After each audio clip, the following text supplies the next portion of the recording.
Hello, everybody. Welcome to the Get Woke or Broke News Show. Now, check this out. Do you think that Google and social media haven't been influencing and manipulating the elections? Well, have a look at this. You're not going to believe it. Oh, my God. Here we go. Welcome to the show, Dr. Robert Epstein. Thanks for coming here. My pleasure. Nice to meet you. So, well, here's your website. It says pioneering research to protect democracy and online safety. So tell us what that's about and how is Google influencing our elections?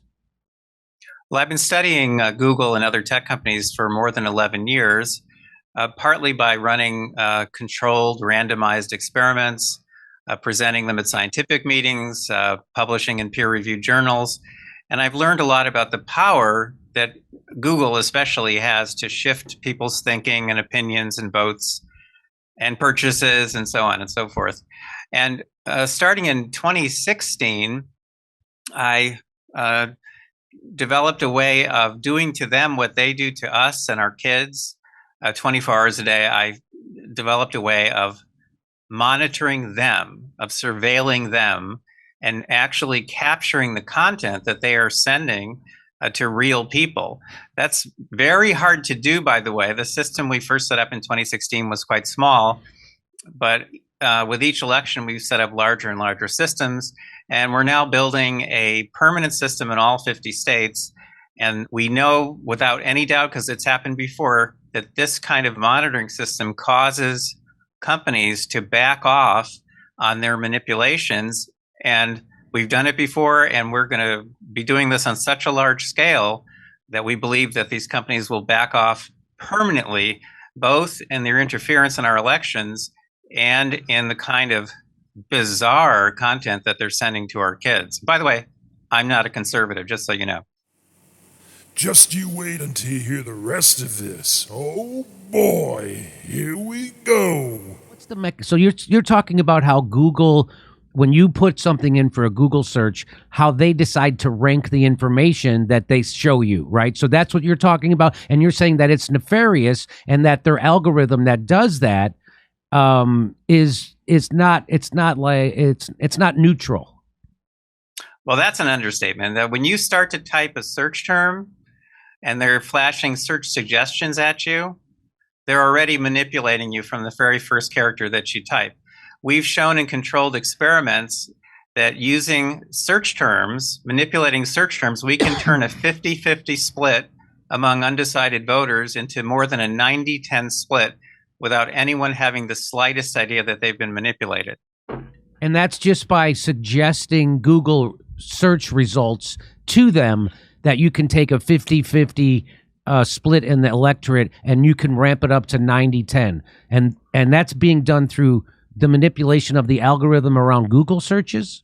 Well, that's just the search suggestions. Now, once they show you search results, now that's another kind of manipulation. We have different names for these, and we've quantified them and again published in peer-reviewed journals. But now once they show you search results, they're again manipulating you because they know that you're going to click at the high-ranking search results. And if they support one candidate or one party or one cause, they're going to put at the top of that list links that take you to web pages that support their point of view. Now, does that shift everyone's opinion about things? Of course not. It shifts the people who are on the fence. It shifts the people who are undecided. And Google especially knows exactly who those people are. And those are the people who decide which candidate wins an election. Yeah. By the way, that's only 2 manipulations I've just mentioned to you. We've discovered about a dozen, almost all of which are exclusively under the control of Google and a couple of other companies. And unlike the normal kinds of influence that impact us, like billboards and TV commercials, all that stuff is competitive.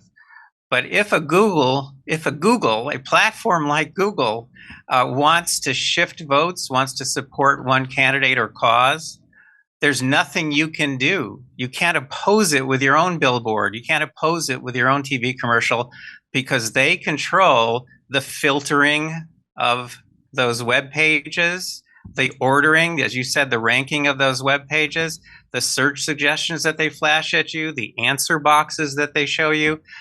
There is nothing you can do to stop them if they're supporting one candidate or cause. But we have found a way to stop them, and that is by capturing all this ephemeral content, archiving it, analyzing it, making it known in real time what it is they're doing, literally showing you those manipulations. And when we do, they stop. Really? Why? Really? I wouldn't think that they would care. Why would they care that some professor's outing what they're doing? Because what they're doing is really important to them, and it makes them a lot of money, and it helps shift. So why would they care that you do that? That's an excellent question. I'm so glad you asked that question.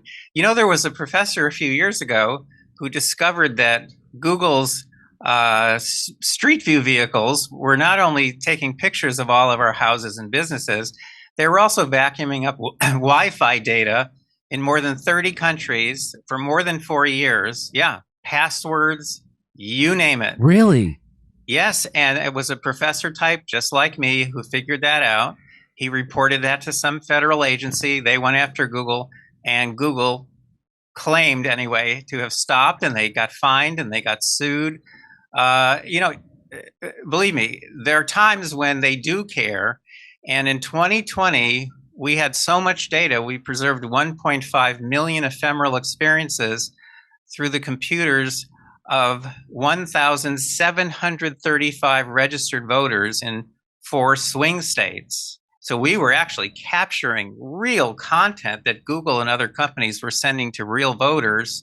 No way Google could stop us from doing that. We found such incredible bias. They shifted, we know for sure, more than 6 million votes to Joe Biden, whom I supported.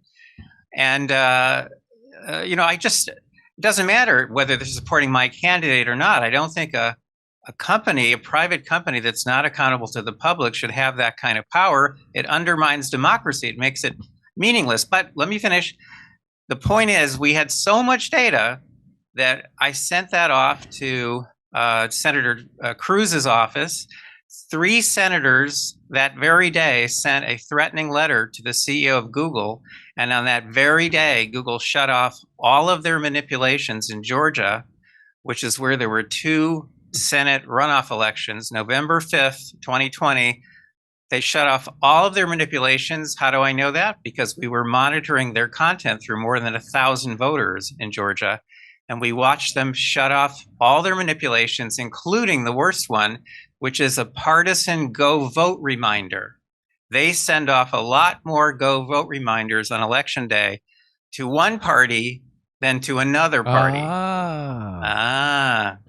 And if you're not monitoring, if you don't have a monitoring system set up, you'll never know that they did that.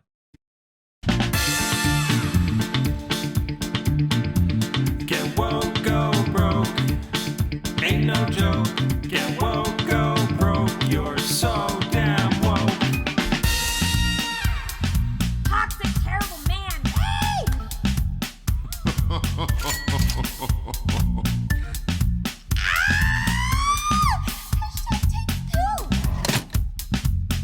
Go away now. The Oscars think they can go woke, but Hollywood will now go broke. YouTube give itself an award, and Susan take a fall on the sword. Get woke, go broke. Ain't no joke.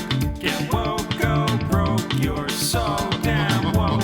Get woke, go broke. Ain't no joke. Get woke, go broke. You're so damn woke. Get woke, go broke. Ain't no joke. Get woke, go broke. You're so damn woke. The bestest ever in every way. Toxic, terrible man. Hey!